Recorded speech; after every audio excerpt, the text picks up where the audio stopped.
all guys, gals, and non-binary pals. Welcome to the newest episode of the Noobs and Knockouts Podcast, brought to you on YouTube, on Spotify, on Amazon Music, and Apple Podcasts. I'm Austin. I'm a knockout, watched a lot of wrestling.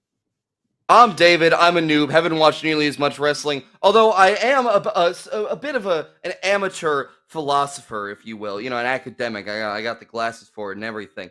And I, Austin, I have studied many a great philosophical treatise in my day. You know, Austin 3:16 says I'm gonna whip your ass. John Cena, while you lay there, is as uncomfortable as you could possibly be. It's et cetera, et cetera. I was the great lucha thing. You know, mind bending. Yeah, woo! Fuck. Goddamn, God, woo! Yeah. But nary have I found a more compelling philosophical work than that of Whiskey Makes You Frisky. And it could only have been brought to us by the luminaries in Boyle Heights. And I look forward to seeing what great insights on the world we will encounter today via our friend Darius Quatus. You know, of all the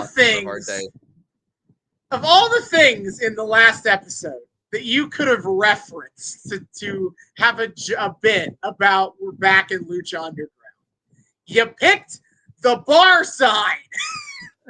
I am still not over it, okay? The fact that we opened on a shot of Dario Cueto trying to walk down a set of steps menacingly while a fucking neon sign blasts the words, "Whiskey makes you frisky," right in his goddamn face, bathed in a pinkish glow, will forever be burned into my mind, only made worse by the fact that I assumed wrongly, and I need to make it clear, very lame that this was not the case. I assumed wrongly that it was there on the way to Matanza's dungeon. You know, I will forever be disappointed by the fact that he was in fact walking into a dive bar and not his brother's LK. Yeah. So, as I said, we are back in Lucha Underground Season 2. Last time we were here, we watched Season 2, Episode 16, Graver Consequences. There were like 4 graves. How can you get any graver than that?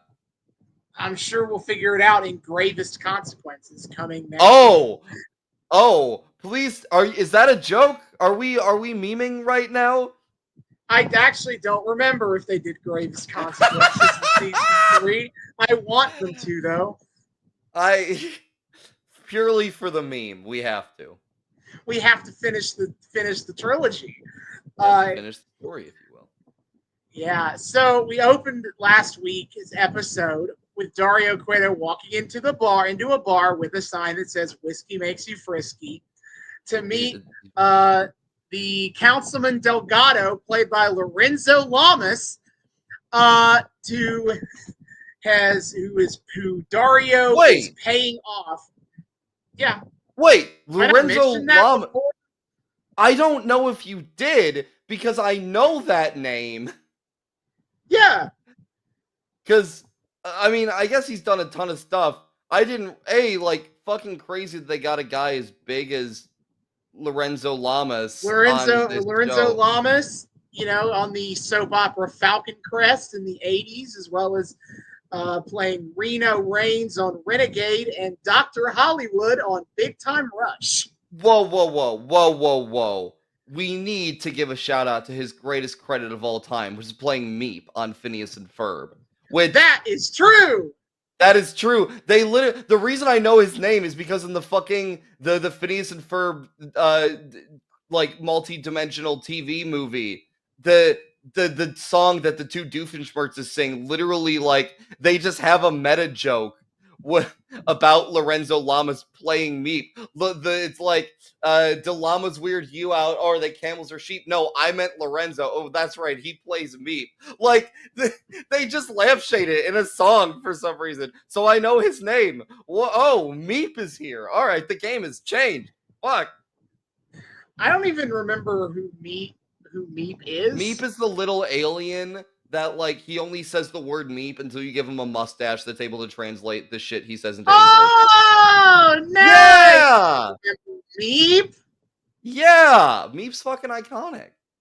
Well, Meep is here, and Lucha Underground is a corrupt politician character.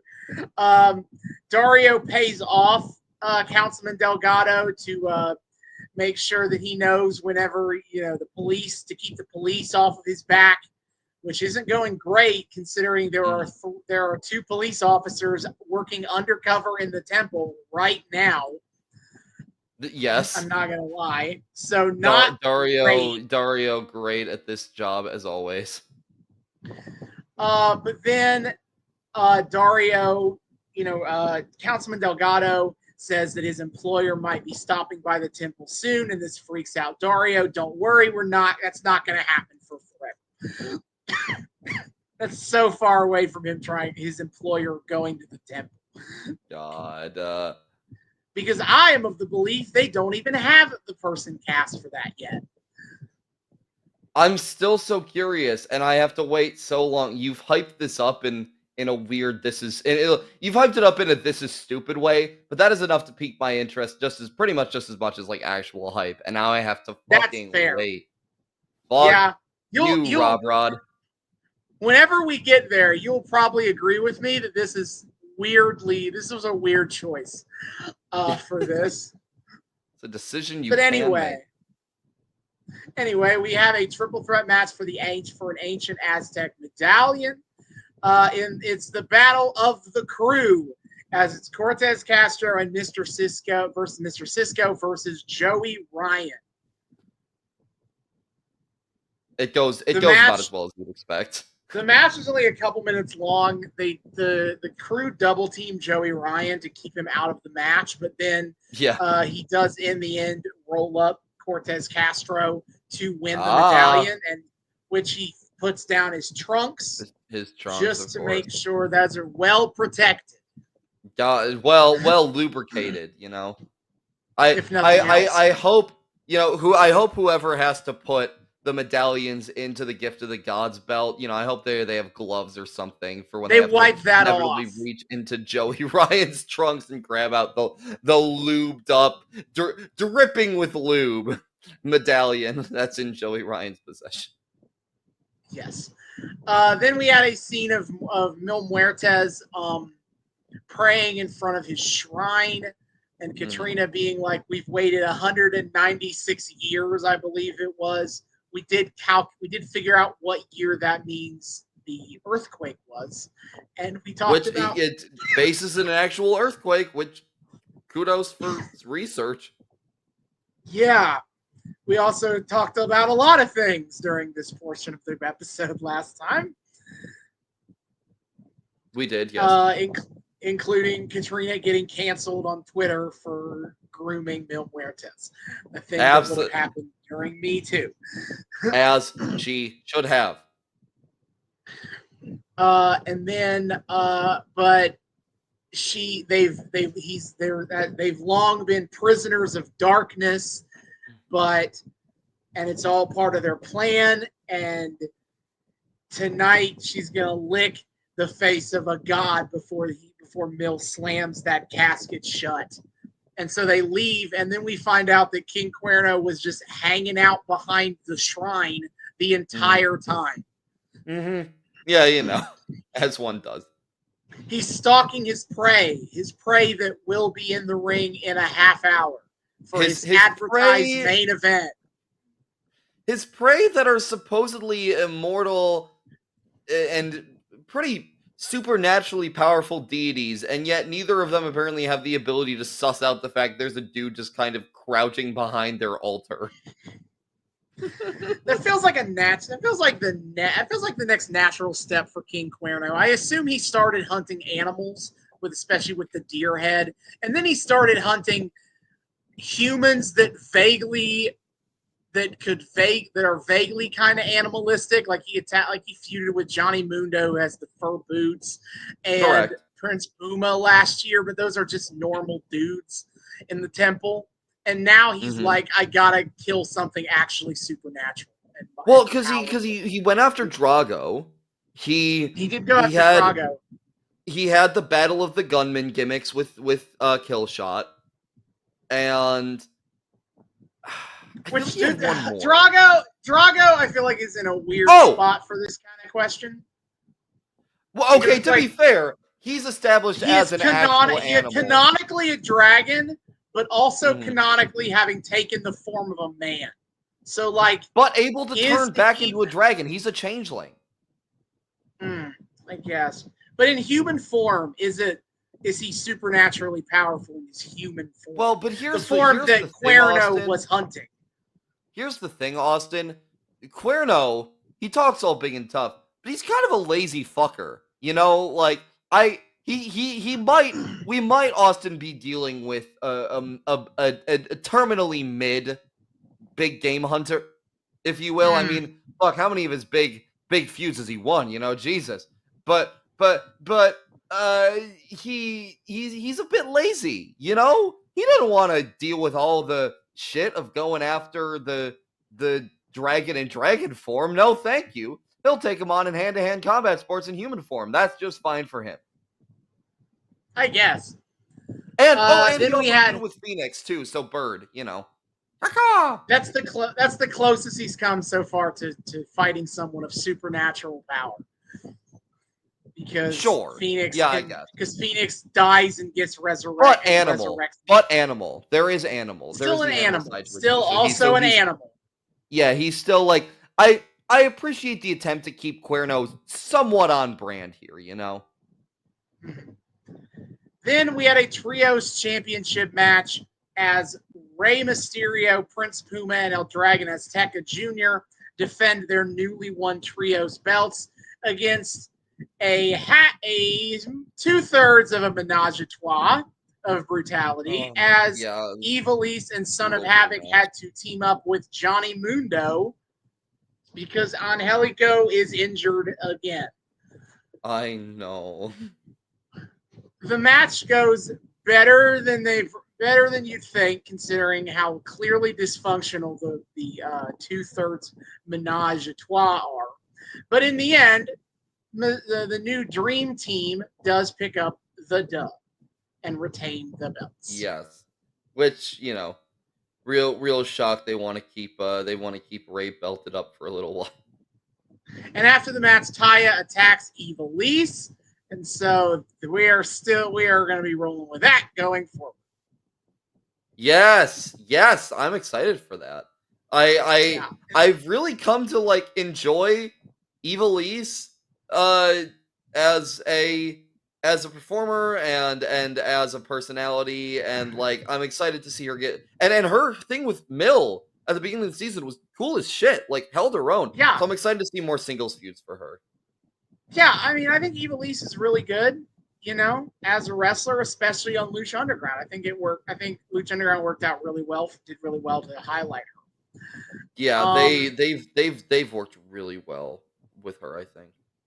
Yes. And then our main event, Graver Consequences, the monster Matanza Cueto defending his title against Mil Muertes. Fantastic match. This was very much a one-match show, but boy, did that match deliver. Oh, my God. Fucked up. In a great casket match. Yeah, I mean, it was the casketiest of matches. There was a quadrangle of caskets. What more could you ask for? You know, 5. A lot of the perfect ratio. Yes. Matanza and Mil duke it out. Big, hard-hitting affair. In the end, though, Matanza puts Katrina in a casket and shuts the lid on her. And oh no, so that means she's canonically dead. Again, I guess it is weird to think of how that works as a ghost. And in the end, Matanza does also win the match, slamming the lid and beating Mil Muertes. Mil Muertes has died again on this show. And Dario was there to celebrate the win. He was there. He decided he's going to gloat at the dead Katrina body. He opens the casket and Katrina is missing. Katrina is already nowhere gone. to be found. You can't kill a spirit in Lucha Underground. Yeah, I guess. Yeah, like so much for permadeath. We've really only of all the casket stipulations we've done so far, we've really only permadeath one guy. Now that said, absolutely based guy to permadeath. Fuck you, Conan. Hey, however, they keep trying to permadeath the immortals, and I don't think that's gonna work out terribly well for you. I mean, I accept that canonically they do die, but they just can't be killed permanently. So yeah. What? Look, I'm just waiting for someone to get real kill. Like, you know, just wait until we have the AK-47 consequences match. Then it's all over. You know? Fuck. Oh my. Oh my. That's kill shots. That's when kill shots. Oh, you know what? That's true. That's absolutely true. Hey, he's finally ready to start using guns on Arabs in the Middle East after previously only using Hurricane Ranas yeah, to kill them. The deadly the weapons of mass destruction were actually just the Taliban's ability to do sick poison Ranas, bro. I mean, poison Ranas is a pretty weapon of mass destruction in my book. I mean, you land straight on your neck. That's true. That's true. Oh, fuck. Oh, shit. The Tiger Driver. That's where it came from. Oh, no. They're just doing Tiger Driver 91s over there. No. I actually do know enough now about the history of this shit to know that, like, the Tiger Driver existed before, you know, like, the 2001 and everything. But you know, the point stands. Way funnier. It's way funnier to imagine them being developed by the Taliban, absolutely. In the Lucha Underground canon, we can say that that's what happened. That's what happened. I fully believe. The Taliban invented Tiger Driver 91. Yep. I will be taking note. Lucha Underground. Why do you think they did Operation Desert Storm? It's because they heard the Taliban was developing Tiger Drivers. Oh God!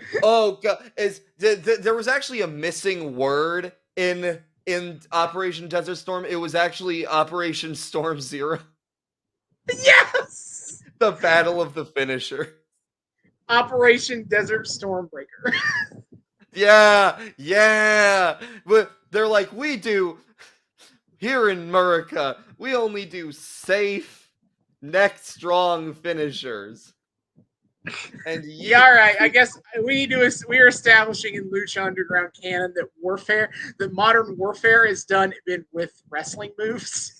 You know, Austin, I'm just gonna say this. You know, I try not to get too big for my britches. I understand we're a small podcast and we are but two little nerds. But you know, thank God we came along for Lucha Underground's legacy. You know, like the Lucha Underground, notoriously boring show with notoriously deeply normal lore. Thank God we came along to add some spice to this bland ass soup of vanilla of Lucha Underground lore that up to this point has been totally normal, and that is not remotely interesting and funny and amusing in the slightest. Thank God we're here to spice it all up.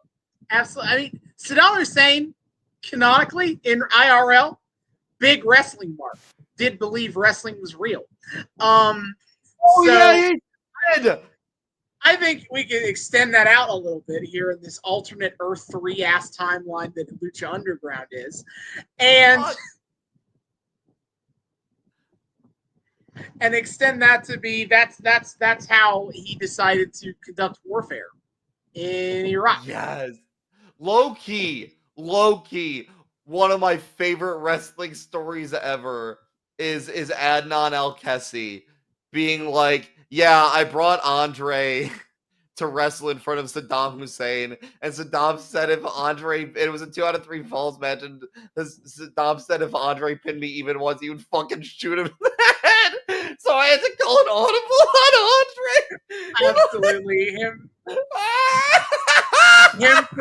him parading around his great warrior, pride of the nation, Adnan Al-Kassi, around to dignitaries is truly an incredible time. Absolutely incredible. One of the best stories in all of wrestling history. Anyway, fuck, aren't we supposed to be in Boyle Heights right now? How the shit did we get to Iraq? Because I made a joke about Killshot. Yeah, okay, details. But anyway, the Dia de los Muertos peeps come back to take the coffin out of the ring and out of the building. But oh my God, one of the people in the hoods is King Cuerno.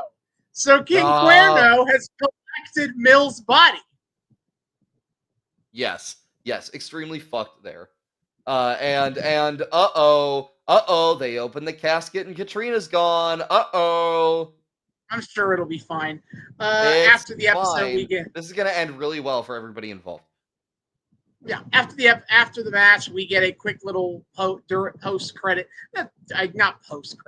main event scene where Councilman Delgado gets in the limo and he gives the money to his unseen employer. Mm-hmm. And he's like, Dario has started to think that his brother is the most powerful person walking on earth. But I know that's not true because you are my lord. And then the secret gloved hands light up a cigar. And it's not Big Rick, which is unfortunate. No. Big Rick's super dead. That's still it's true. It's really unfortunate.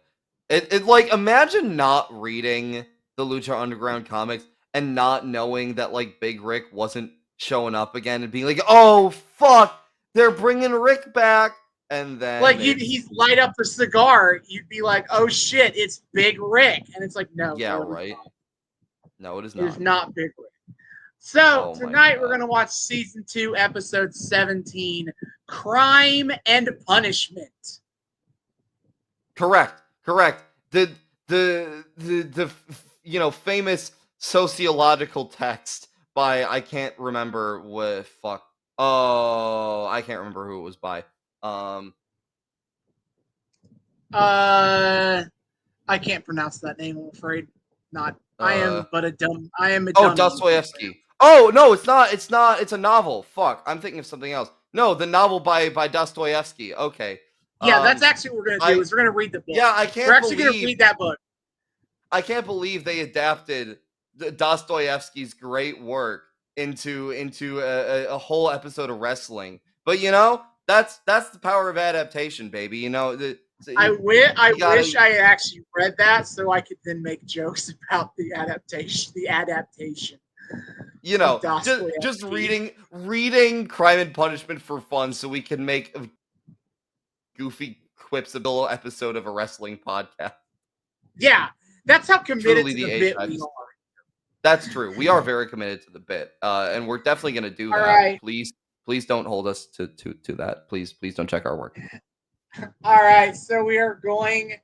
Let's read the Wikipedia description of the episode.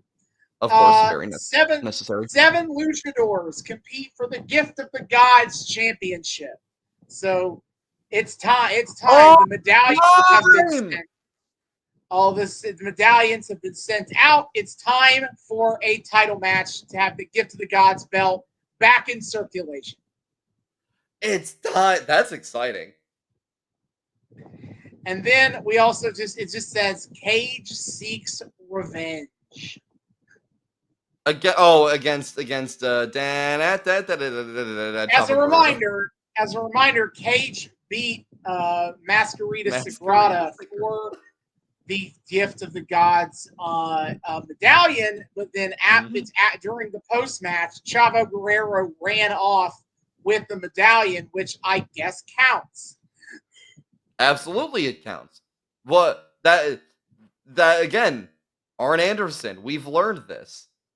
Yeah, it's true. If possession is 9/10 of the wrestling law, you Look, are the champion. and Austin, you have belt. What are they gonna do? Call the cops?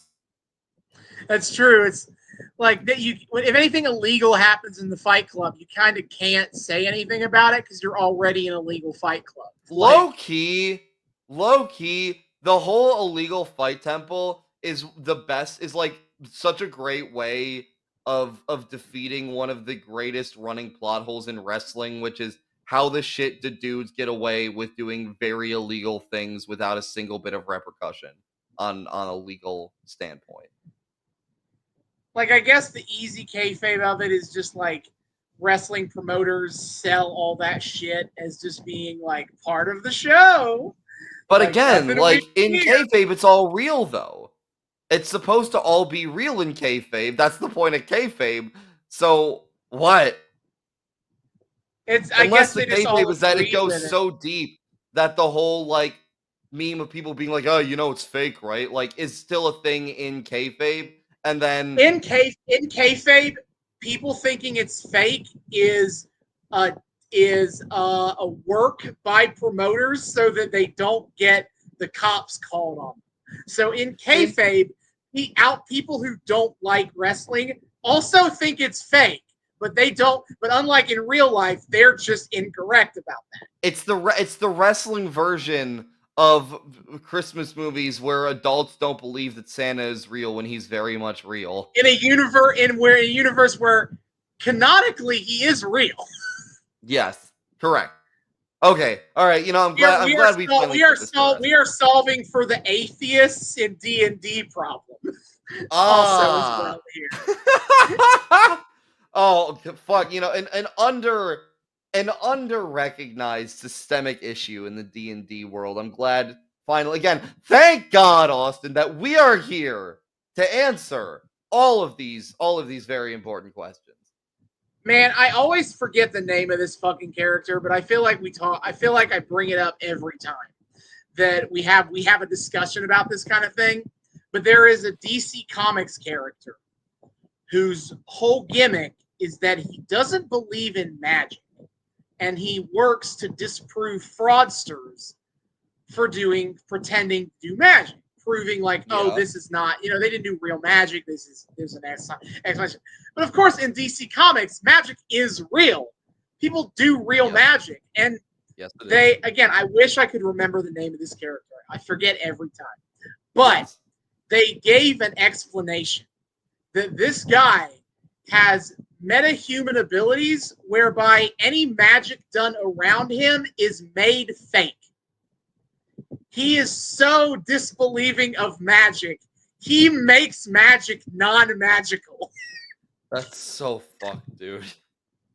Yeah, we talked about this, and I remember being very confused about those logistics. No, that's just my favorite minor DC character lore.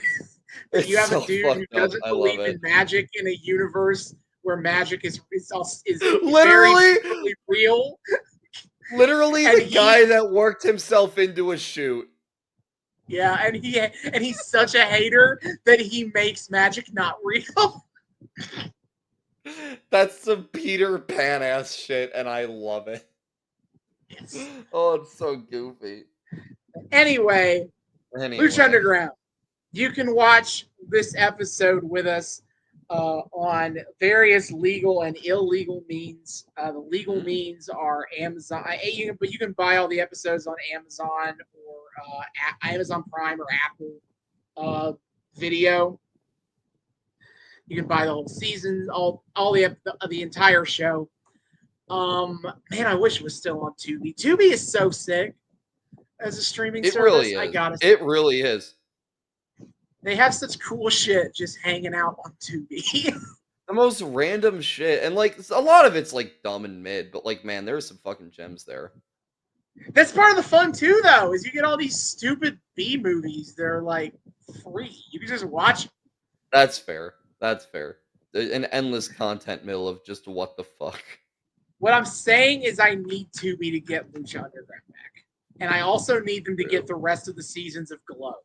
Because they only have like season 3 out of 4. That's what I got Plex for, baby. Where do you even have what is that even pulling from if Plex has it? Like the process is like you literally just find downloads of it. Like I don't know the exact process, but the Plex, okay. So if it exists on the internet somewhere, if it exists on the internet somewhere, and that said, you are running a risk there. It could end up really scuffed in some way or other. I know, I've dealt with that, but I feel like I feel like any copy of Glow is probably scuffed as shit. Because probably, man, it's like everything I've ever found of Glow is like random episodes on YouTube or some shit, and then season 3 on Tubi. So yeah, there was never like a real home release, was there? No, because it was whatever. We're not talking about Glow. Speaking of shows with no home releases, Lucha Underground. They had season 1 had a home release, and the first 2 seasons were on Netflix for a bit. That's it. And that was it. That's it. Great. Netflix got to get back on that, man. Netflix is getting in that wrestling kick. They just had the Dump Matsuo documentary guy, and they're getting to a WWE. They're getting ready to become WWE's boys. They're gonna be the #1 wrestling streaming service. They gotta get on that. Oh God. Get Lucha Underground back. That's a fucked up thought to have. But yeah, if you know where to find torrents of stuff online, yeah, you can find Lucha Underground online. Gabagoo. Yeah, and good quality too. But of all the random like things that have turned out scuffed on the Plex, Lucha Underground, not one of them. No, very high quality. But yeah. When we come back, we will be discussing Lucha Underground, Crime and Punishment. Woo woo!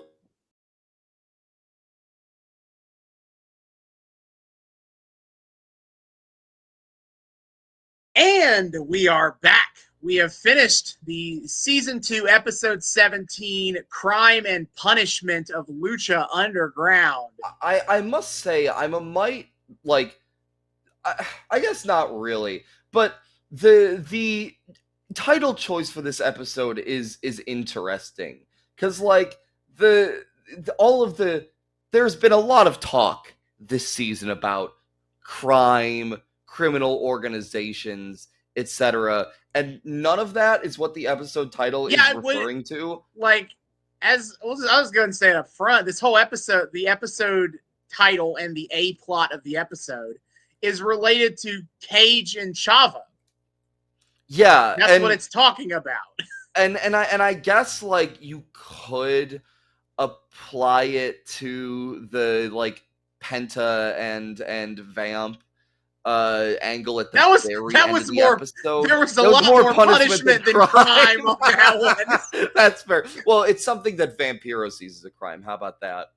Sure. Yeah. Brother is fucking he said, "Oh, it's punishment time, all right. We'll get there." But so I think this is an interesting episode in that a lot of the main character protags, if we want to tier list the Lucha Underground characters, the people who are normally the main eventers, to do. Yeah. Most of them are not here or have very small roles. And so the episode is narratively dominated by a lot of characters that that don't usually get a lot of shine. And I don't know if I'd necessarily say that because we still get like a decent amount of at least upper mid-carders, but yeah, it's not. Yes, but I mean, how much has Cage done this season? I feel like Cage has cemented himself pretty solidly as a top babyface. Yeah, but like he Yeah, but like he's not been around. He's not had a lot of story beat. He's not been around for a little bit. I don't know, because he had the whole story, fucking feud with Mundo. I guess. And now he's entering a big feud with Chavo. I don't know. I feel Chavo doesn't do a lot. Killshot hasn't done a lot. Killshot has not done a lot. Marty is a Cobra secondary Moon. antagonist. This is Cobra Moon's first storyline, and Daga's is Yeah. So Marty getting his. It's been a few episodes since the Marty the Moth stuff with Sexy Star wrapped up, and even then, Marty was second fiddle to Mariposa. Yeah, so this is I would argue this is the first big spotlight for Marty that is his spotlight and not at least in this season. Season 1, yeah. he got the whole that's different. What yeah. you creepy season fucking 2. bastard. What in season 2, his main thing has been being the secondary plot with him versus Mac in the Sexy Star Mariposa story. Yeah, I would agree with that.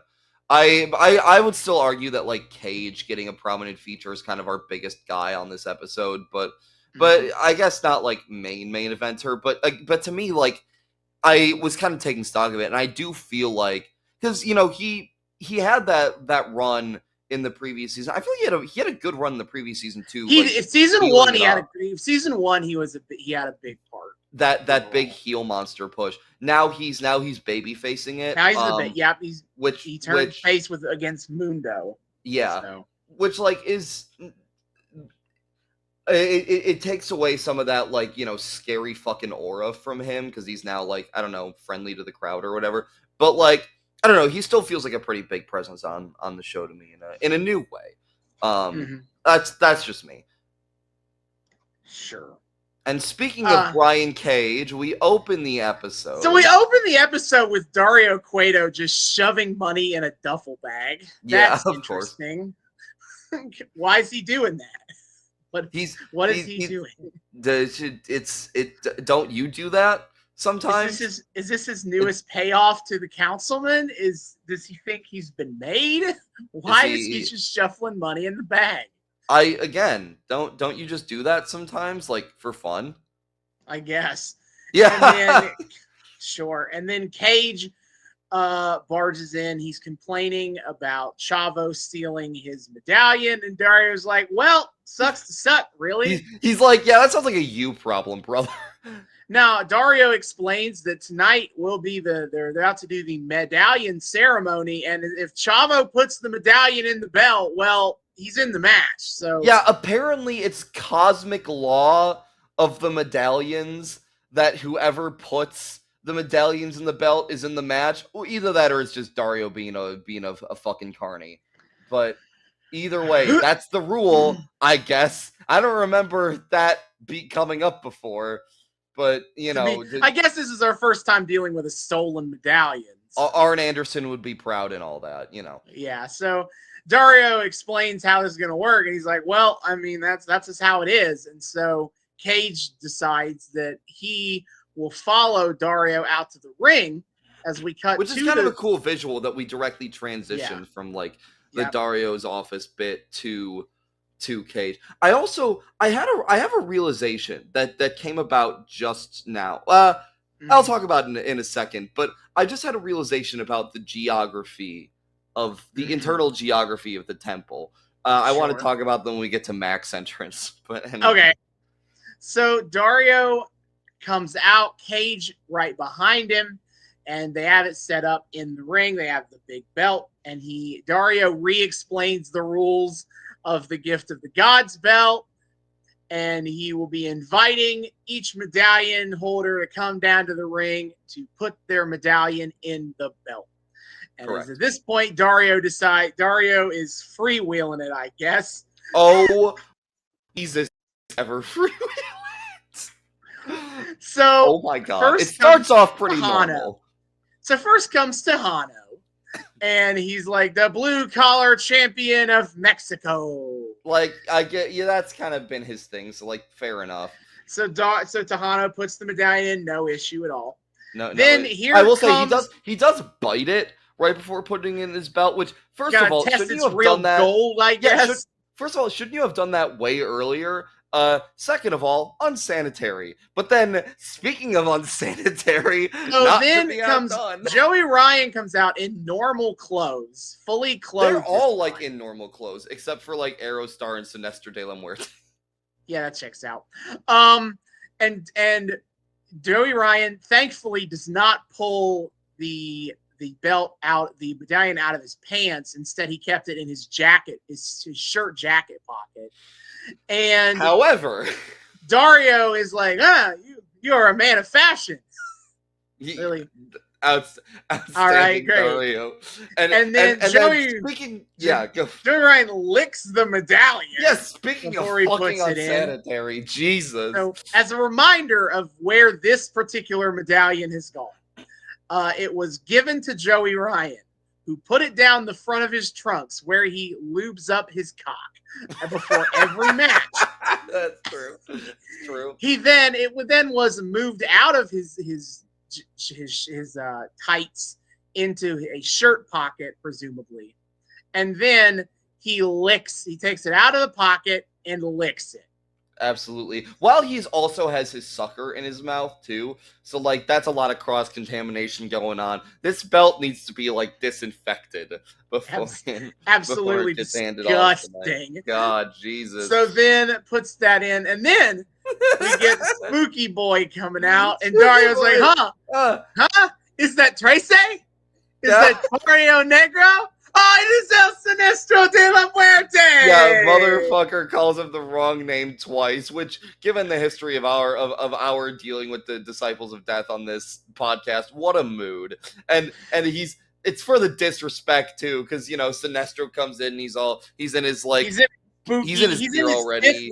He's in his Sith Lord cape. Yeah, the Sith Lord cape, and he, puts it in. Dario goes, spooky. Spooky. Ooh, spooky. Oh, yeah. You could hear the slash S coming straight from his mouth. Brother was not having it. And man, poor Dario's voice sounds so blown the fuck out in this episode. This must have been at the tail end of like a batch of tapings or something. Yeah, dude. Oh, dude was straining. Dude was straining hard. Then out comes Aerostar. I don't remember him saying anything too ridiculous. Nah, Aerostar, the crazy thing with Aerostar is he has a place for his medallion built into his suit. Into his Iron Man. In his Iron Man suit, there's a little fucking hole that's perfectly medallion shaped. So it's just like magnetized there. Which is incredible. Nuts. I don't remember that being a thing. Or maybe it is. I don't know. It's crazy that it was like perfectly medallion shaped and that he was able to just like keep it in there the whole time. And then out comes the Mac. Which he comes up from like all these dudes are like, some of them are emerging from the stairs that like people make their entrances from. Barrio Negro came out from not Barrio Negro, Sinestro de la Muerte. God, see, I fucking did it. It comes out from like the opposite side where the heels come out sometimes, like the Johnny Mundo and the tunnel with the smoky tunnel. The smoky tunnel that also has a built-in fan for Johnny Mundo's hair. And slow-mo. And Mac comes out from the like alcove next to Dario's office, which is, it's cool that like the Avengers are assembling from all corners of but like we've seen the hallway that leads to Dario's office before. It should not. I feel like there shouldn't be a door there. There shouldn't be an opening directly into the temple there. I feel like when they've shot it before, it's implied that it goes on a lot longer in either direction. I don't think the people doing the backstage filming of the vignettes did not care that much about the internal geography based on the temple space, the B-roll, but like, so now I'm like, what is it? I don't know. I'm confused. So the Mac comes out. I did chuckle when Dario goes, "The return of the Mac." Return of the Mac. Yeah, where has he been? The return of the song "Return of the Mac" is. I gotcha. And then as Mac emerges, he's like, Mac, baby, Mac, baby, baby, baby, Mac, baby, Mac, baby, Mac. What the fuck are you doing, man? He's not saying it like a rap, though. He's saying it in like his usual fucking his like usual cadence. So he's like, baby Mac, baby Mac, baby Mac, baby. And it's like, what? It just made me think of the Applebee's commercial of advertising the baby back ribs. I guess. Like, is that what he was going for? I doubt it. I don't think the timelines work out, but it is like they do have the baby back, baby Mac, baby. Yeah. Baby Mac, like, or whatever. Baby Mac, baby. I was like, brother, are you having a stroke right now? Are you okay? But then this was confusing too. Help me out here. Mac places his medallion into the belt, and Dario goes, circles with circles. Well done, Mac. And what? The fuck does that? I don't. And Mac yeah. He looks at him like, yeah, and I'm like, what are you saying? What does that mean? What are you doing? What is blood waffling about? And then Sexy Star comes out. The thing I noted immediately is that the subtitles on Amazon Prime fuck up her entrance, which should be there. It shouldn't be that hard to do. It shouldn't be that hard to do. Because I don't even remember it. Because her entrance is Sexy Star. Yeah, that's her name. That's her name. But no, it's like it goes like sexy, and it says some other word. It's like, it doesn't say star. That, no.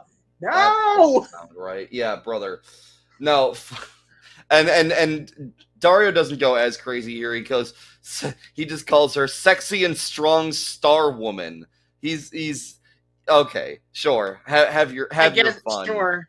King. Every woman is sexy. Every woman is a star. Yada yada yada. Yeah. She puts it in again. No issue. And then here comes Chavo, the last medallion, and Chavo has a steel chair in his hand while still carrying the medallion within the bag. And he tries to get in the ring. And I feel like here we get our answer about whether it's supernatural law or Dario's just a carny. Dario's just a fucking carny because he's here egging on Chavo and Cage to fight it out over who gets to put the medallion in. So Chavo tries to get in the ring. Cage beats the shit out of him and takes the satchel. But oops, the medallion's not in there. A steel washer is in the bag. Yeah, you know what? That's a legit good and source. Chavo whacks Cage in the back with the chair, and as they mention on commentary, the medallion was attached to the back of the chair. Which is crazy that I did not notice that at all when he had it. So Chavo then, now that he's knocked down Cage, he takes the medallion that came off of the chair and puts it in the belt. Yeah, Cage takes this Weapon X onto Chavo. Yeah, I just want to, before Chavo gets killed, I want to give him props for being really smart. Very heeled, a very smart play in a way that a lot of heels in wrestling aren't smart enough to do. He tricked Cage, he baited Cage with the fake medallion, and then he hit him with the chair that had the real medallion hidden on it. Good stuff. Yeah, so Chavo, and very living up to the very good at living up to the Guerrero legacy there too, like that kind of craftiness. Yeah, so Chavo is officially in the match. Dario skedaddles and is like, well, I guess Chavo's in the match. Sorry, buddy. And just Cage hits the lariat, hits his spinning lariat on Chavo, and what Dario says as he leaves is "sorry, man." That's important because Cage gets on the mic and goes, "You should know by now, Dario. I'm not a man. I'm a machine." The crowd finishes that line for him. Man, Cage on his full "I'm not your buddy" guy. I'm not your friend, buddy. Yeah. That's that. Yeah, incredible stuff. Cage is having a great night. And then he hits the Weapon X on Chavo. Yeah, again, takes it well. It's continuing our legacy of from last time we were here. Another kind of like one match episode in that the other two matches don't have as much going on like story wise. At least not yet. Like they're building things, but they're really building. Both the first two matches are building to new stories. Yeah. So we start off with Argenis versus Daga versus Cobra Moon versus Masquerita Sagrada in a fatal 4-way. And yeah, And so as Melissa's in all of them, Famous B is like, interrupts. Melissa, I like you, and I'm gonna let you finish. Poor He's like, hey, Melissa can't catch a break with these motherfuckers. Yeah, he goes, hey, baby girl, Melissa, I can take it from here.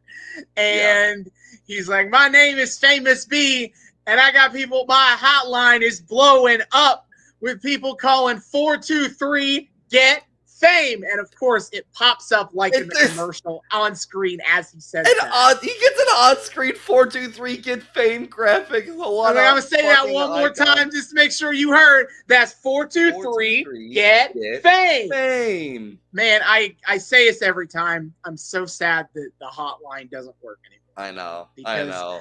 That truly was some of the most fun I had as a Lucha Underground fan, calling into the hotline and getting an actual voicemail from Famous B being like, you leave your name and number and I'll get back to you.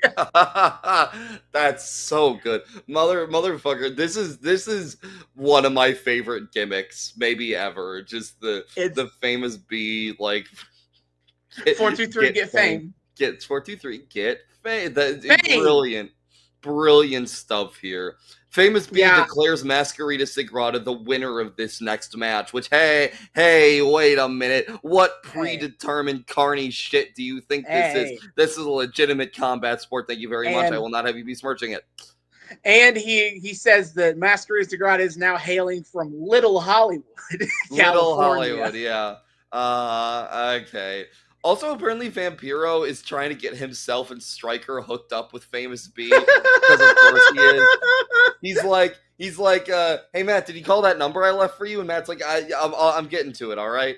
He's like, He said, yeah, but it left me on hold. Outstanding stuff. I do love the match. Starts off with Masquerita Sagrada in the center of the ring. Going to town. Is still like chilling in her corner that she just kind of like vibes in between the ropes, and Masquerita fucking drop kicks her to the floor. That was incredible. Yeah, Masquerita gets a lot of shine in the early part of the match here. He is like taking out everybody. He gets a chance. It was actually really great to see. Cobra Moon kind of becomes the initial combatant. She starts goes to town with. She starts fighting with Masquerita Sagrada. She gets pulled off of him by Daga. Yes. And Cobra Moon starts seductively looking at his abs/cock. Yeah. Trying to lick at him. See, it was funny because at first I made a joke to you about it, but I assumed it was her just being all like, creepy. Nah, bro, I knew. So I remember that does go somewhere. I was fully kidding when I was like, but no, she really does want to hiss on that thing, and shut the fuck up. We're not doing that. I didn't say the whole thing. Be grateful for small favors, but yeah. Yeah, she Cobra on my moon till I die. That one almost made sense. Hey, what the fuck? Vampiro, while watching all this go down, says he's a fan of anything dark and mysterious that comes from cult-like behavior. Big fan. The famous single survivor of Jonestown, but at what cost? And we also cut to speak. I guess everyone just wants to suck Daga's cock tonight because we cut to some random chick in the crowd who blows Daga a kiss for some reason. So, like, Daga's character is supposed to be that he is super hot, and like, I guess is it? I guess. I mean, he doesn't have much character. I grant you. Yeah, this has been always one of the things I don't like about Daga. But I think we are supposed to think he is like super attractive. Okay. Which I can kind of see it, I guess. I mean, he is an attractive person. It's just, would not expect that to be part of his. It is funny though, because like when I first saw him, I realized he kind of looked like Peter Avalon, whose gimmick is that he's pretty. So like, there we go. I guess it's similar. They got similar haircuts. Yeah.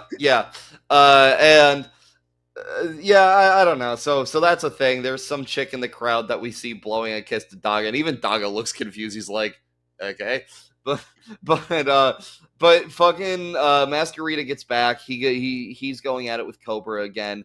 There is something delightful about watching Masquerita Sagrada, the mini luchador, code red somebody like doing that fucking like flip. Now, granted, Cobra Moon, very green Thunder Rosa, probably was not the person to make that look really good, but it's still fun to see. I think they've hit at least a new idea with Cobra Moon as an in-ring wrestler, which is don't do the snake stuff. Maybe it's just because we're in a 4-way, so it's like it's more of like just hit the spots. Yeah, we don't have time for more than that. But like she doesn't do any like snake stuff, which I did think in her first couple matches was hindering her as an in-ring wrestler because she's trying to be a help. Yeah, I still think she still moves kind of slow in ring. Like she has this move. She did look better. She had this time. I think. I think she looks better. But she I just noticed it when she did she had a move where she rolls up Masquerita Sagrada and she takes the longest time possible. Oh to roll it up, do the roll up, and I'm like, oh Jesus. Of course.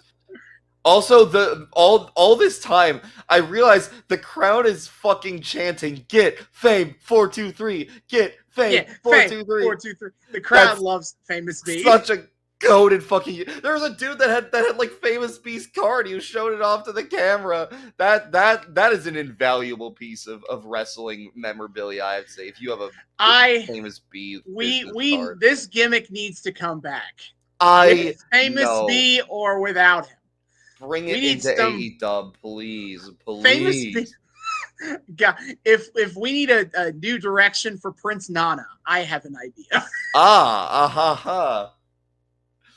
A completely original idea. Yeah. So Argenis is here. I think Argenis gets the least shine of anyone in this match. He does, as always, do the Argenis thing where he shows up and he's like, I'm really good at doing flippy shit, and he looks good, but he just it's like, wow, everyone here is like that. Yeah, I do like him just because I do like my flippy boys, but yeah, he doesn't get a whole lot of fun stuff. Really, I didn't have all that much to note. So I'll go to the finish unless you have something. I have a few. I have a few. We do get Daga with this is pretty crazy because it's again, poor Argenis. It's a lot of Daga versus Cobra Moon versus Masquerita Sagrada, and after the three of them are tussling it up, Daga grabs both of them and is gory special torture. Oh, that was so cool. Cobra Moon and pendulum submissioning. It was like a comp. It was a comp. No, he was penduluming Argenis because Sagrada. Yeah. Sagrada breaks it up, but yeah, he's doing a gory special to Cobra and basically like a Boston Crab to Argenis. But a hanging really Boston Crab, making Argenis look like his oversized ball sack or something. Yeah, it was pretty sweet. That was cool as fuck. Masquerita does break it up. He rolls up, I think, Daga at one point. Argenis, I've never seen this before. Argenis breaks up Masquerita's pen of Daga by slapping the shit out of him. Slapping the shit out of him. I don't think I've ever seen a pin broken up like that before. I don't know if that was necessary. I don't know if that was necessary, but okay. It was not, but it was fucking funny. Also, then we had the worst camera cut of all time. Yeah. So Daga counters a move from Argenis and goes for this back. I don't even know the name of it. He's trying to roll him up, but then he spiders over on his back. Yeah. Right? And the camera cuts away to Masquerita Sagrada laying in the corner, and we miss the kick out. Oh my god. And of course Famous B being like, come on, Masquerita, you got this. They cut to Matt Famous B being like, come on, Masquerita, you got this. Guys, instead of showing the pin. Literally 2 more seconds and you can do that spot. Jesus Christ. Yeah, what the hell? What else do we got? Fucking, God, this is where commentary starts to get squirrely tonight. I always think, like, maybe they're going to be chill tonight, and then, like, partway through, they just start getting weird with it. Stryker goes, Vamp, does Daga translate to anything in English? And Vampiro goes, it sounds like dagger, I think. You think? Brother, you speak fucking Spanish. I looked it up. It does translate to dagger. Why were you, like, I was not about to look that up. knowing that? What do you mean you think? Shouldn't you just know that off the top of your head? Like, okay, whatever. Cobra Moon, with the... Cobra Moon hits her... Cobra Moon gets Masquerita Sagrada in her little dragon sleeper, and then picks him up for a slam. And like instead of going... almost. And Daga... Yeah, something like that. And then... Instead, and then Daga runs back in the ring, and instead of going for the pin, Cobra Moon snakes away and lets Daga get the pin. Daga hits a elbow drop to make it feel like make himself feel like he did something, I guess. I'm doing my part. Yeah, I guess. And then he goes for the pin and the win. And he seems... And she's doing her very sexy, like come hither. He looks at Daga. Snake. And he's like, what the fuck? I didn't ask for this. Yeah. Daga did not come to the temple to get a snake girlfriend. He's not here for anaconda time, as it were, and he's honestly a little concerned. I wanted to kill Matt Stryker in this exact moment after this match, as he says that, that Cobra Moon's shaking her rattle at Daga. Get it? Like a rattlesnake. Yeah, I get it. But also, God, fuck. Imagery. Wanted to choke out Stryker. I also hate that because Vampiro was like, oh, I think Cobra Moon might be into him, like, early in the match. And I hate that he was right. I'm like, God damn it. But Vampiro had to be right. How does that make you feel? God, we have a lot of, like, commentary dubs that I am really going to hate to admit as this episode goes on. All right. Anyway, backstage, back in the locker room. When we go back to the locker room, Killshot is getting ready, and Marty comes up from the ground, I guess. Where the fuck was that? Crawling? Yeah, right? He sneaks up behind him, and then he goes, Marty the Moth Martinez, at your service, sir. Wow, Marty's being weird about something. What a shocker. And he's like, Corporal, I did forget what stupid thing I don't know. It was dumb. But he says that him and Marty have a match tonight, and he starts doing... He has his arm as a gun, and he cocks his arm, and there's a gun-cocking noise. I choose to believe that was not ADR. I choose to believe that was fully in world, fully diegetic. His arm, because then he puts his fucking gun hand up to Killshot's head. Killshot swats it away. Marty looks legitimately annoyed at this and puts up his other gun hand. Like, and he swats down. They have a little like kung fu, like kind of back and forth swatting at each other, and then Killshot grabs a hold of Marty, and Marty has this hysterical cartoon look on his face, like right before he gets slammed to the ground. And as he gets slammed down, the camera gets disoriented with him. Again, I choose to believe this is not an editing choice. We're just seeing the world through Marty's fucked up eyes right now. And then Killshot kneels down in front of him. He does the thing on his mat where he like moves, he like rubs his mask.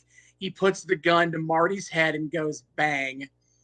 And then he walks away while Marty cackles evilly on the floor. It like whispers like bang. Like man, even early baby Swerve, the aura is fucking immaculate. Oh my god. So, hilarious segment, in my opinion. Great stuff. That was hilarious. Here.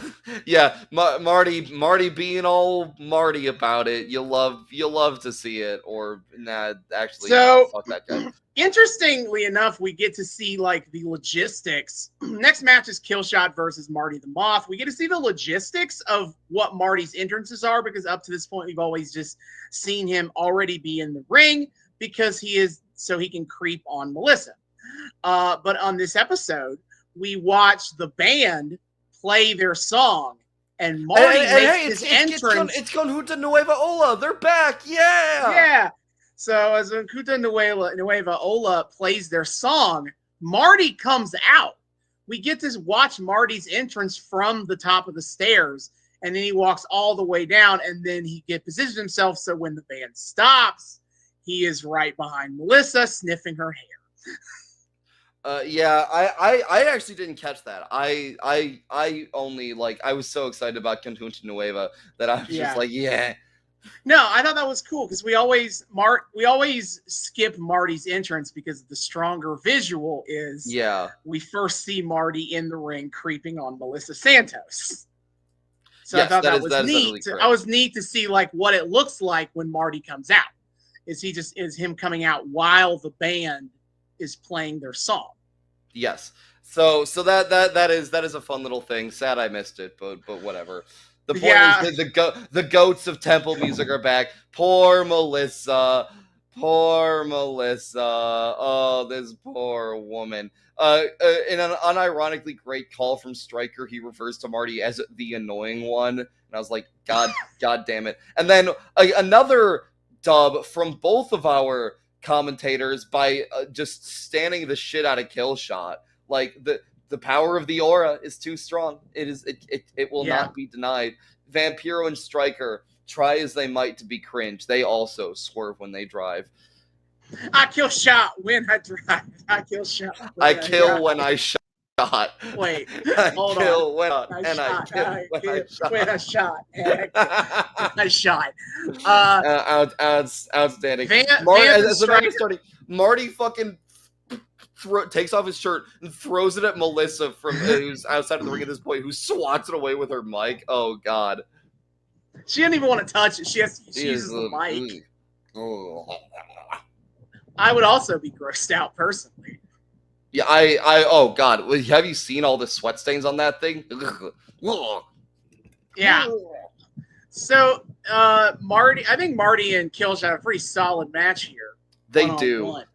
Although I have to say, commentary were the real stars of the show on this fucking match. All right, we get the history of dog tags. So we get the history of dog tags, which does pay off. They're like, oh, because Killshot hangs up his dog tags on the ring post, and they're all like, oh, it's so important, that those are the memories of his fallen comrades in battle, and the last of their identity that he has of them. Correct. Yeah. I wonder why we're setting that up.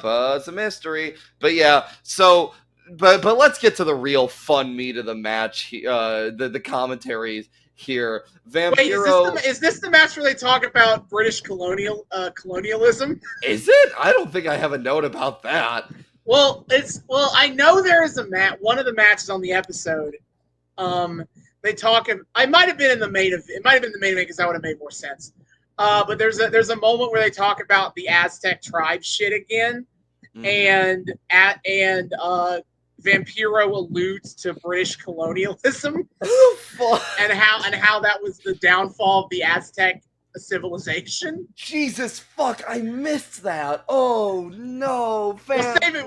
I'll bring it up again because I have jokes about that specifically. But yeah, you go ahead with whatever weird bullshit they had to say. Okay, all right. So Vampiro says of Marty, I heard that after matches with Marty, most guys get tetanus shots, and Stryker goes, "That's not how tetanus works." That's the thing. Stryker goes, "Well, that would mean Marty is made of metal," but okay. Yeah. Yeah. Brother, that's not how that works. This is an actual match note. Marty looks like, oh no, well, it starts as a match note, dovetails into commentary because of course it does. Marty looks like he's about to do a suicida to Killshot on the outside, but he instead stops himself and double birds the audience. And Stryker says he's sending a message of serenity now to the crowd. I googled it. the closest I can get is it's maybe a Seinfeld reference. Like there's a Seinfeld episode called Serenity now. I don't know, but I choose to believe. And shut the fuck up. And I choose to believe. And I speaking of timelines lining up, the timeline does line up for this. I choose to believe it's a reference to the one Rick and Morty episode where they go inside Rick's car battery and he has like the little civilization that powers his car battery, and he taught them that like flipping the double bird means peace amongst worlds. So I choose to believe that Stryker was actually referencing I told them this means peace among worlds. How funny is that bit? I want to believe that's what it is. Okay, I'm looking at the Seinfeld wiki helping me out here. So it's like in that episode, it's about like it's like a phrase, a self-help recording to try to be like calm yourself, anger management kind of stuff. Serenity nows, calm yourself, and then it failed, and obviously the comedy is how they fail to do this, and they still get mad. Yeah. So I can sort of see how that fits. I guess. That's a weak reference, though. That was a stretch. Again, I choose to believe he was just misquoting Peace Among Worlds, but maybe that's me. Yeah. Killshot. And it's like season 9 of Seinfeld, so like that's not peak Seinfeld. What are you doing? I don't know. I don't know enough about Seinfeld to say when it is or is not peak. I don't know. Either way, Killshot with the backflip over the ropes, and Marty fucking grabs him and holds him and slams him down, which is a legitimately impressive feat of strength from Marty there. That's fucking crazy. They must have cut something because they're doing the sequence. Marty grabs Killshot, slams him down, and and Stryker says something about like he plants Killshot, and Vampiro out of nowhere says he gets confused and scared when he hears that word because he suffers from it himself. And I'm like, what word? Plant? And that's why he's on medication that he's totally taking. But I remember with the context clues of what they were talking about, the word was supposedly trauma, which I went back and checked multiple times. I did not hear Matt Stryker say the word trauma once. No. There must have been something cut. Which there. That whole conversation where he because Stryker says the only trauma you're suffering is from your own birth. And Vampiro says, it's a serious thing, and I can't believe you of all people would make fun of me for it. And he's like, hey, I mean, I'm the only one that's allowed to. Bro. Yeah, trying to play that off as like, come on, bro, Jesus. It was just a joke. Jesus Christ, Stryker. Stryker is doing normal commentary and then has to say the words, and then Marty is putting his finger in his mouth for some reason. As Marty does indeed like put his finger in his mouth and like, I don't know, put it in Killshot's mouth. Something like that. Something gross. It was disgusting. Just wanted to swap some spit. Which leads Vampiro to saying, I don't know if he even wants to win the match. I think he just wants to live out his weird fetishes and fantasies here. And Stryker goes, I wouldn't know anything about that. Wastelock going behind into the German now. You didn't have to deny that so weirdly, Stryker. I wouldn't know anything about those. Why did you have to say it so suspiciously? It's not like I assumed you had weird fetishes. Yeah, I didn't assume that. I don't like to think about Matt Stryker's sex life at all. I didn't put any thought to it. He never has to get weird with Vampiro, and yet he chooses to every time. It really makes you think. But yeah, Marty also, according to Vampiro, I think Marty spent a lot of time in dark corners, and Stryker goes, those dark booths, I'm not even going to finish that thought. What? What? The fuck are you saying? What does that mean? Dark booths? Dark booths of what? I don't know. I'm so confused. Killshot with the house call onto Marty. It's crazy seeing fucking early house calls for Swerve, and they don't even have a name for it. It's just him kicking him in the face. It's just him kicking in the face. But it's the house call. It's the jumping like temple kick. I also had the thought, because I had the thought of like, if he's doing the house call, there's got to be some character continuity here. I mean, hell, on an episode of Rampage one time, Moxley fucking referenced Swerve as Killshot. So, like, there's got to be some character continuity here. Which led me to the thought, do you think it's called the house call because that's how he was going to take out Osama at his residence? Hit him with the kick. Hit him with the house call. Like, you know. Now damn fucking connection shit. And right. Yeah. There we are. Hello. Yeah, hello.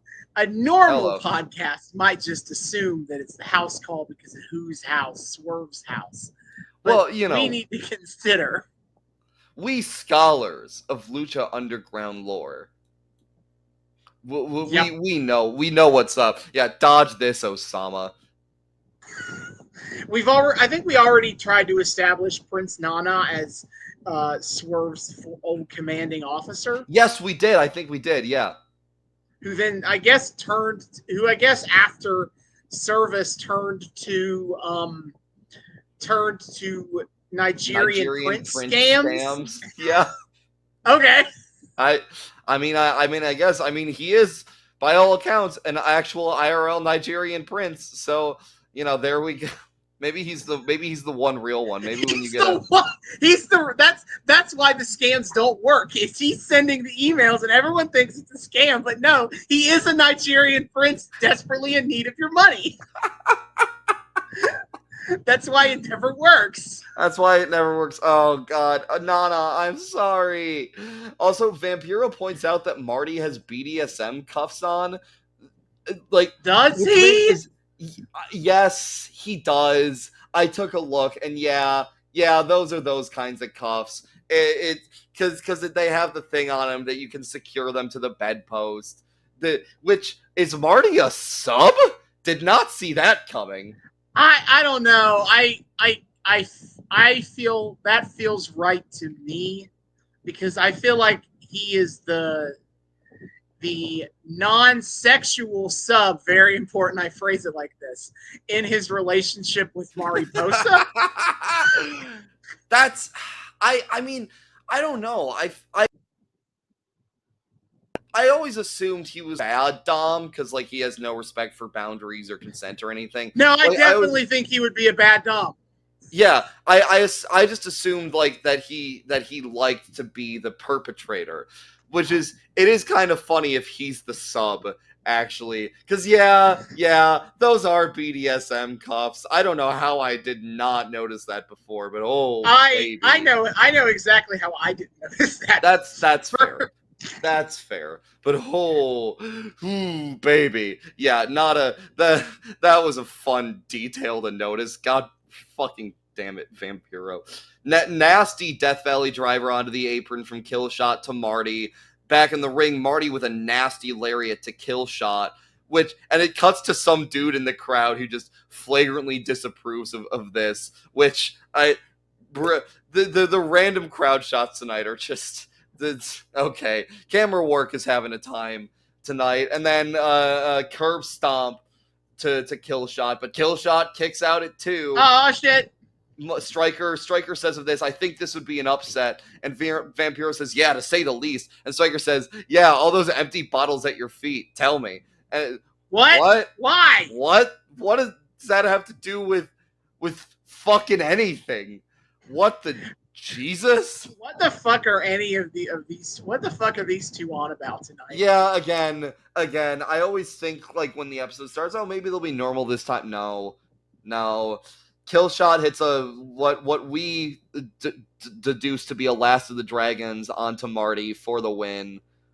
Yep, and then after the match, though, immediately Marty starts beating down on Killshot. Mm-hmm. And then he steals the dog tags. I will say it is a sick shot. Corner. Like we get a shot from the corner of Killshot reaching for his dog tags, and it is a really like sick shot. Yeah, Killshot.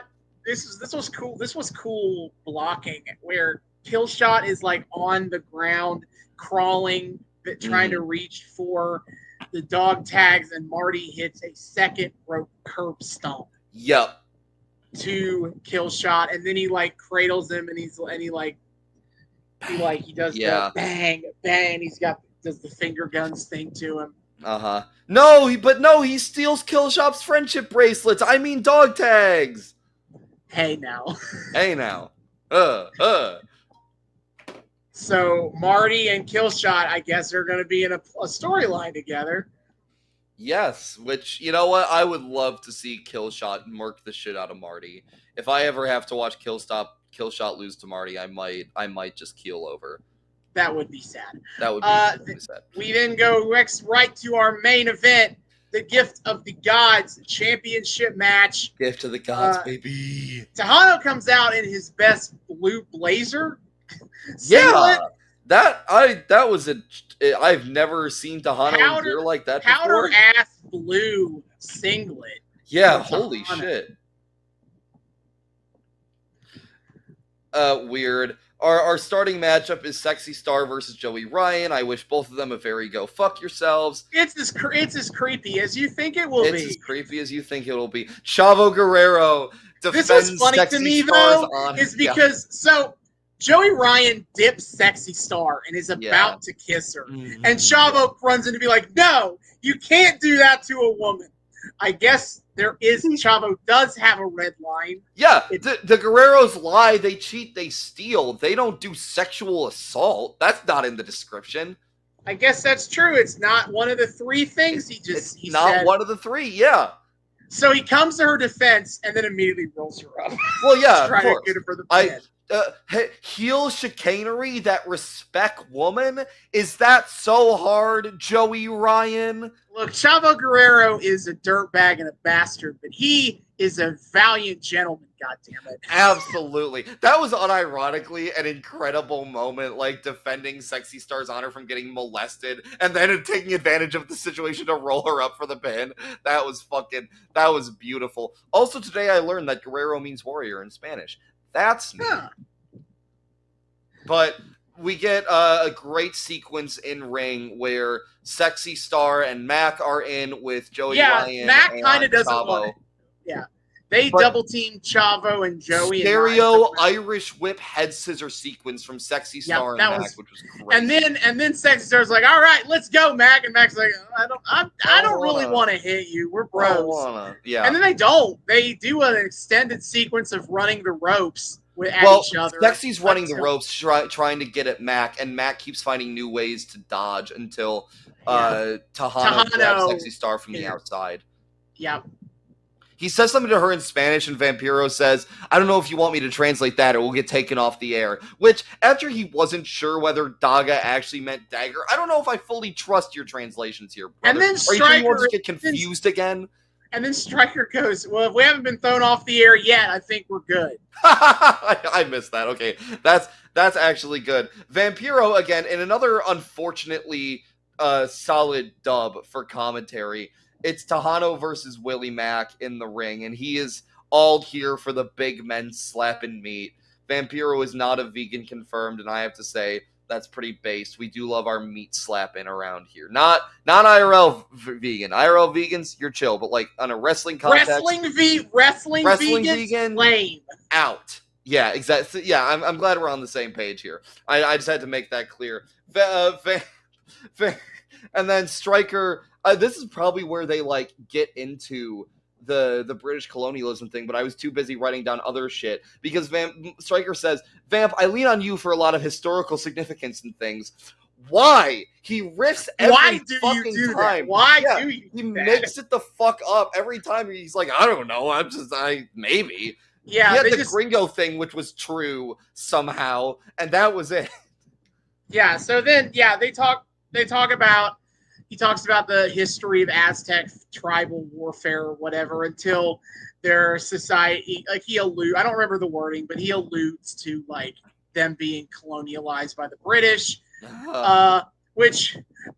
so in this universe, I want to believe in this universe, Aztecs didn't do ritual human sacrifices. They did ritual warfare instead.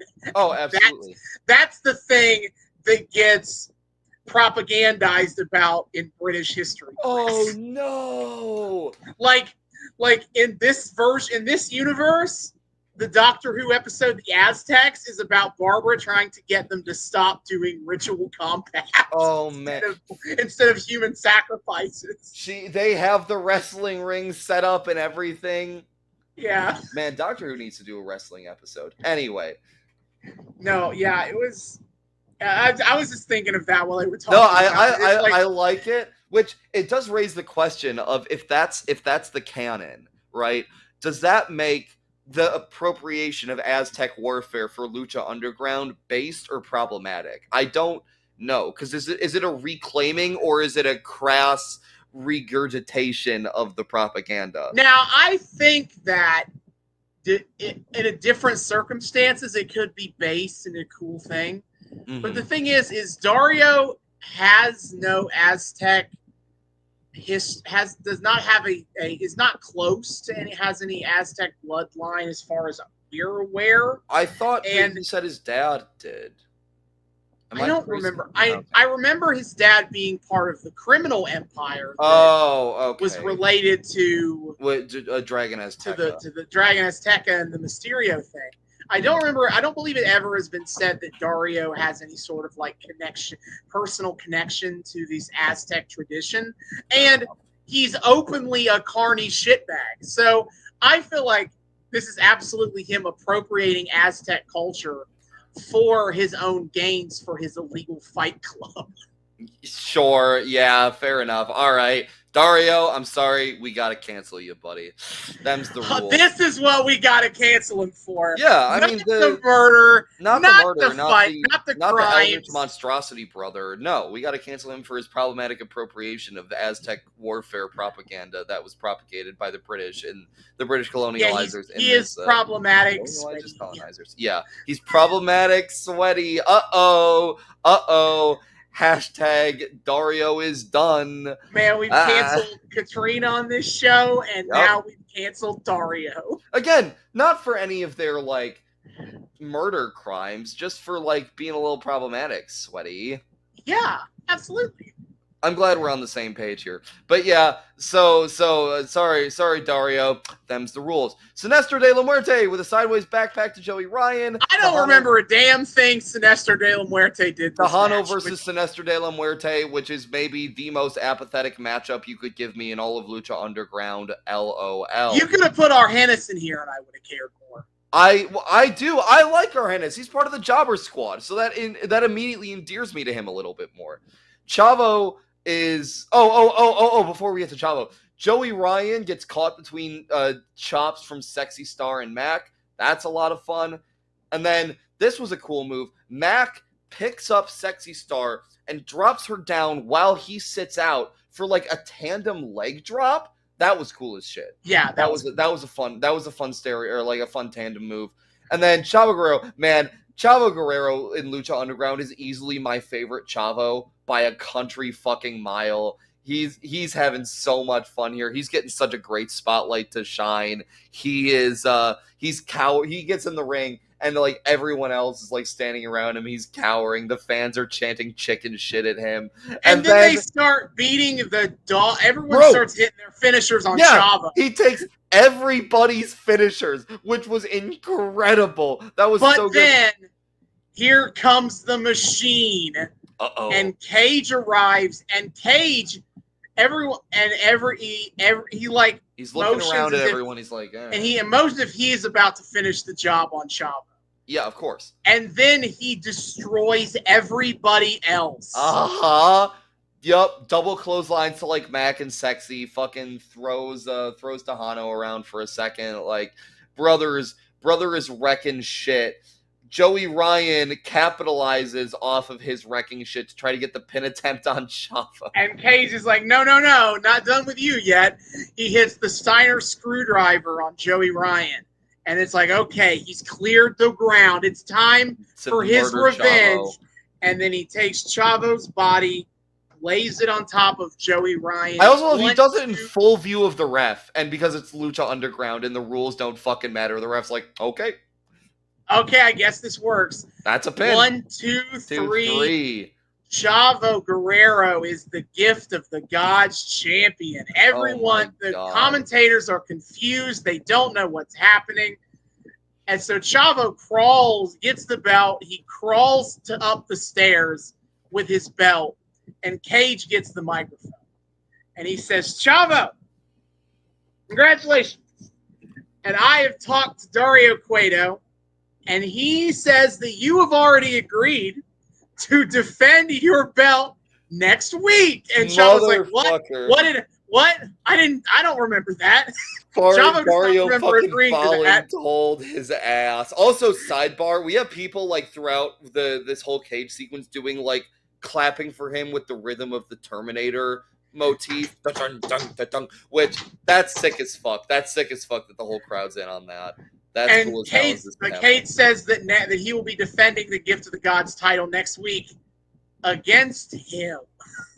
Yup. And so yes, in one of the most underrated kind of booking choices in wrestling.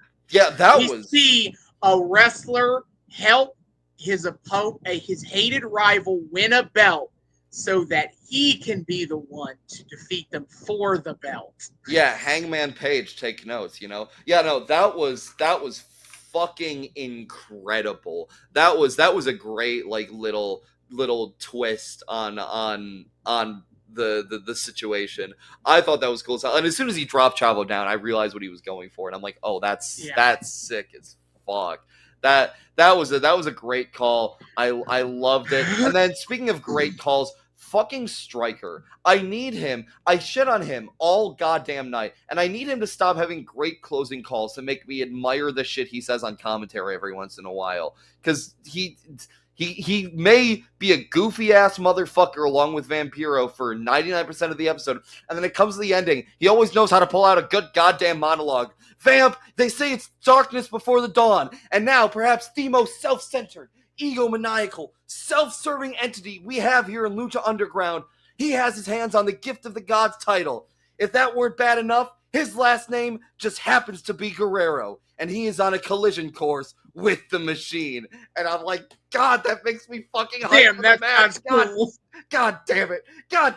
I'm still not over, like, the greatest one of all time was the one he called when Phoenix won the belt for like 2 seconds. That was tremendous, but like that was good as hell too. So we close out on Chavo being deeply scared for his match with Cage, and again, brilliant move from Cage. It makes perfect sense. Like, if Cage just beat up Chavo, that sets up a rivalry match, sure.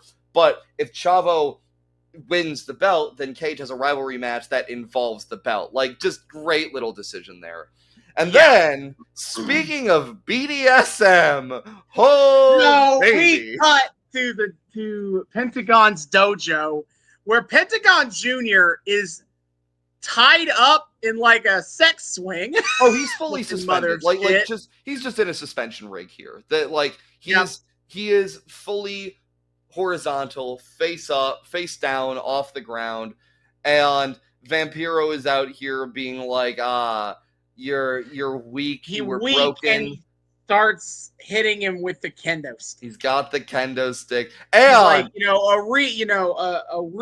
like a real man. He's like would have no fear. You were broken, and I have to break you again before we fix you. And he says Ian thought he could control me with medication. Vamp hasn't been taking his pills. Confirmed. I knew it. And then he starts hitting himself in the head with the kendo stick. Yeah. And great testament to your sanity here. He's also this was great as he hits Penta with the kendo stick. He's commanding him to be silent, to not scream out in pain, which is fuck. The strong is weak to cry, and the daddy dom scene is going great here. He's really employing that psychology. And he's like, what I'm doing to you now pales in comparison to what he did to you. And he goes and puts the kendo stick down, and he picks up a barbed wire baseball bat, and he goes, or what I'm about to do. And then he winds up and starts to swing it, and then they cut to black. And they swing it at Penta's head. He is Yep. aiming it directly down at Penta's head. Hello? Interested to see what the fuck comes of the head trauma that Penta. No. So that was a fucked up way to end the episode, and they cut right before he makes impact. So oh god. Yep. Oh, so a solid episode of Lucha Underground this week. A lot of focus Mhm. on people who we haven't had a lot of focus on this year. It was a ton of fun. I really enjoyed it. Yep. So we'll be back soon enough for the follow-up on all of this, including and especially Cage destroying Chavo and getting his belt. Yes, that is. I saw that that's like the lineup for the next episode, and I'm very, very excited about that. But for next time, we got to go back to 1996. It's WCW. After everyone, it's War Games. Oh shit! It's War Games already. Yeah, fuck. It is. After everyone accused Sting of being a dirty traitor, it's time to find out what side is Sting on. I'm sure that'll be resolved this week, and it won't get dragged out anymore. Of course not. So we'll be watching Fall Brawl 1996. It's WCW versus NWO in the War Games. Absolutely. That's so fucking exciting. I will say, as much as we've been shitting on the era from our first episode, I am gonna hope that we have a banger pay-per-view on our hands. I'm going to be excited until I have reason not to be. That's fair. But until then, David, hit our plugs. Yes, sir. Dear friends, thank you all so much for joining us on yet another episode of the Noobs and Knockouts Podcast. We are so delighted to have you here. Returning listeners, viewers, what have you, you know the drill. Thank you all so much for once again joining us, welcoming us back into your eardrums, your eyeballs, whatever it is you use to consume our content. We're just glad to have you here and hope you had a great time with us.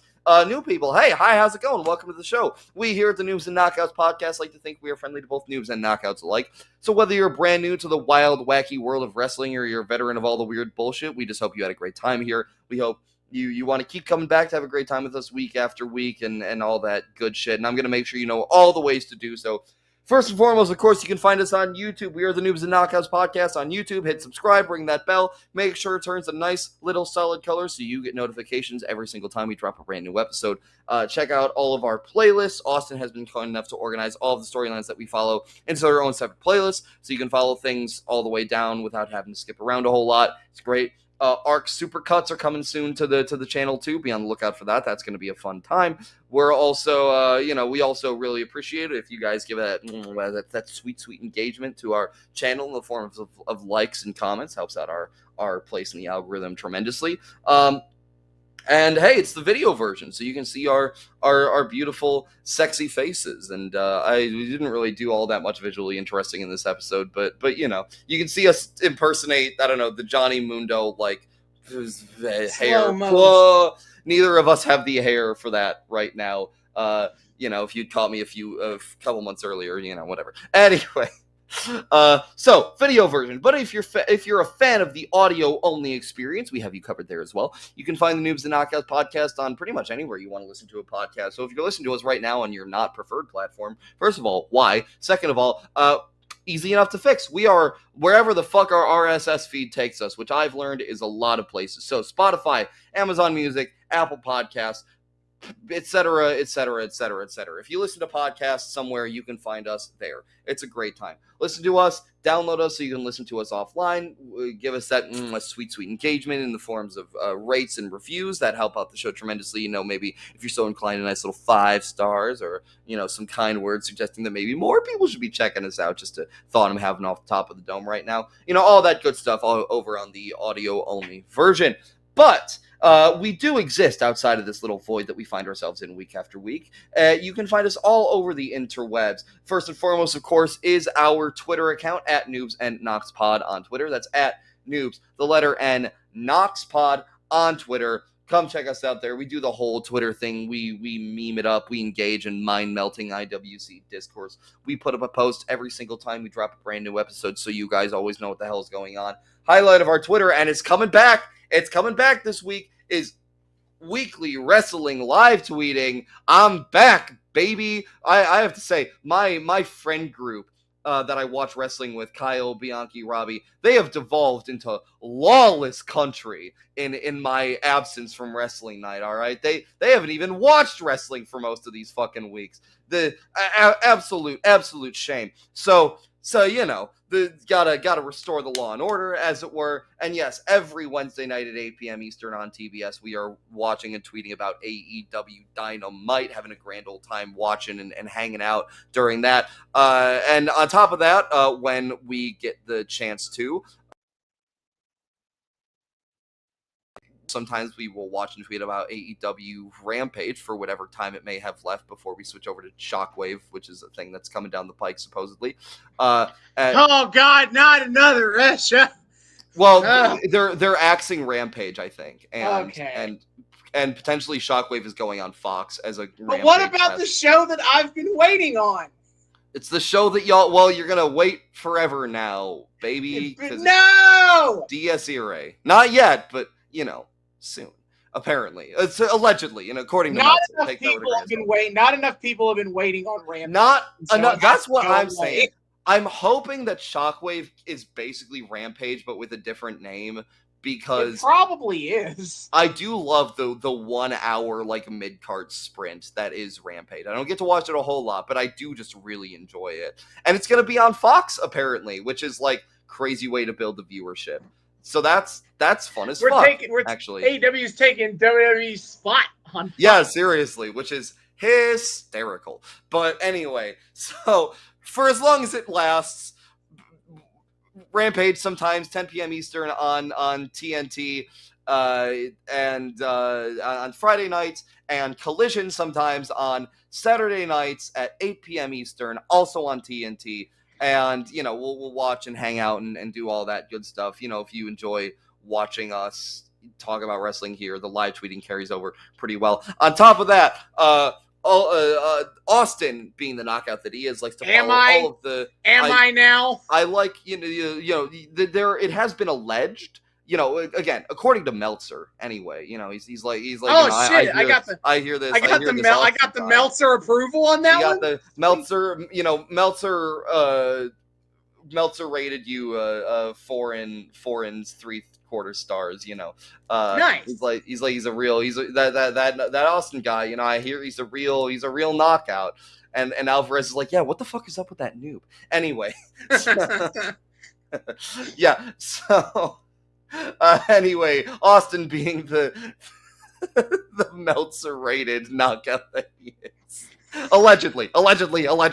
Don't check our work on that. He likes to follow the major. There's no way any of our viewers are subscribed to the Observer. They don't know what's in there. That's yeah, who is subscribed to the Observer? Really, what kind of nerd subscribes to the Observer? The only people subscribe. Everyone subscribed to the Observer are news aggregators. Yeah, that's fucking true. Oh God. Anyway, Austin supposedly watches all 3 of the major American companies, keeps up with them, likes to tell you guys about them, even sometimes tweets about their major shows, their pay-per-views, and we like to tell you guys about it, for all you noobs out there that are maybe looking to decide what company might be your preferred brand to check out, or if, you're trying to hop on watching some pay-per-views or stuff. We got you covered there. This is our chance to talk a little bit about the contemporary scene. So, my friend, what is on the docket coming up? I have no idea. That's hilarious. It's been so long since I've watched wrestling outside of this podcast. Wow. I should get back on that maybe, but one would think. I couldn't talk to you about it. That's fair. I am also incredibly behind. I was at All Out, and that was the last bit of wrestling I've watched outside of the pod. All Out was great, by the way. I don't think I've recorded since we recorded since I went to All Out. All Out was fucking fantastic. It seemed pretty sweet. I am all in on dangerously murder spots in our. You mean the oops all murder card? Yeah, I'm a big fan of asphyxiation spots and Bro, stabbing people with needles. bro, So it was fucking magical that that the crowd started chanting "This is murder." That was so good to get in on when he put the bag over Danielson's head, chanting "This is murder." That was which it absolutely is. magical. This is It just is. straight up killing a That person. is, yes. bro, I got so fucking. I think I told you this. I got so tilted because we had floor seats, and Mox and Pac and Claudio left through the crowd, and so they like walked past the aisle on one side of me, and I was losing my shit. I was like, "What the fuck? What are you piece of shit? That's your friend. How could you do that?" It got to me. All right, I believed in that moment. That was palpable. They are fucking ass. They are the fucking worst. That was and man, they didn't give a great angle for it on the pay-per-view for this camera shot, but as Mox or as Claudio hit Danielson to start the betrayal, Pac immediately just turns his body and like pushes Yuta up against the ropes and is like look away. So and that was fucking harrowing. As Pac's immediately like, no, you are not to be a part of this. It was fuck. Oh my god. That whole angle was crazy because it started off with Luchasaurus coming out and beating up Danielson, and he and Jungle Boy had a stare down in the ring, which was I was like, oh gaga. Christian comes out to try to do the cash in. BCC stops him, and then BCC fucking betrays Danielson. Oh, magic, pure magic. I am also. I need to say this. I am the luckiest Dustin Rhodes fan ever, maybe, because brother doesn't show up a whole lot on AEW programming. If you watch Collision, he's there a lot, but like I am somehow 3 for 3 on all 3 times I've gone to AEW Live. There has been a Dustin Rhodes appearance. I have somehow gotten lucky enough that I'm 3 for 3 because he was in the Royal Rampage the first time we went. He had I think he showed up to like run off. I think the main event of Rampage the second time we went was like Swerve versus someone, and he like I was like in the middle of him feuding with Swerve or something, and so Swerve started beating up on someone after the match, and he came in with like Keith Lee for the run-in save, and then he was in a trios match on the pre-show for All Out, and I was like, what the fuck? So I am officially the luckiest Dustin Rhodes fan alive. I just need to point that out there. That's probably true, yeah. So yeah. So anyway, magical time. I'm very behind after that. So anyway, wrestling. Watch it. AEW exists. WWE exists. TNA exists. Lots of things exist. If none of those strike your fancy. That's true. We do have Stardom, which is Austin's newest cheese. Be it a mite hard to follow. Yeah, if you go on Fight TV, they mostly just show wrestling shows at this point. Yeah, pretty much. They know what they do all combat sports, but like wrestling shows happen more often than boxing and MMA. Yeah. So literally every day, pretty much.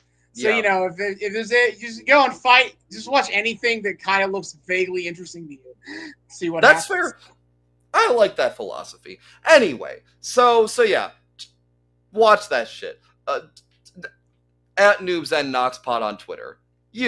Anyway, if you want to get in more direct and long-form contact with us, you can do so at our email address. You can email us at noobsandknockoutspod@gmail.com. That's noobs, the word and, knockoutspod@gmail.com. Come say hi to us there. Tell us what you think about the show. Call our hot takes based or cringe or whatever. Request things you want to see us cover on the show. Start discourse, say hi, etc. We love people saying hi. We love to say hi back. noobsandknockoutspod@gmail.com. And of course, finally, you can find the Noobs and Knockouts podcast on Patreon if you want to more directly and financially support our podcast. You can check us out there. The Noobs and Knockouts podcast on Patreon. The link for that is in our Twitter. Our $0 tier gets you a shout out at the end of each episode. $1 a month gets you a shout out at the end of each episode and access to early releases of episodes. So thanks as always to our free tier patron Gabe Chavez and our $1 friends of the show, Sugar Daddy El Lucha Dead Money, Money, Money, and I'm just a branch on the Learning Tree TM. Thank you all so much for your support. We appreciate you guys so greatly. Even the single $1 a month helps out the show more than you can imagine. That builds up over time, and so it really means a lot. It helps out a lot, and the more our Patreon grows, the more resources we have to do cool shit with the show and with the Patreon and give you guys more extra perks and shit. Would love to have merch someday. Would love to be able to afford to hire editors, etc., etc. Takes a lot to run a humble little wrestling pod, and we'd love to be able to have more and more ability to do that, and then pass the benefits along to all of you. So all that good stuff. If you want to support us like that, please feel free to do so on our Patreon. It's greatly appreciated. Once again, the link for that is in our Twitter. See y'all next time. Hasta luego.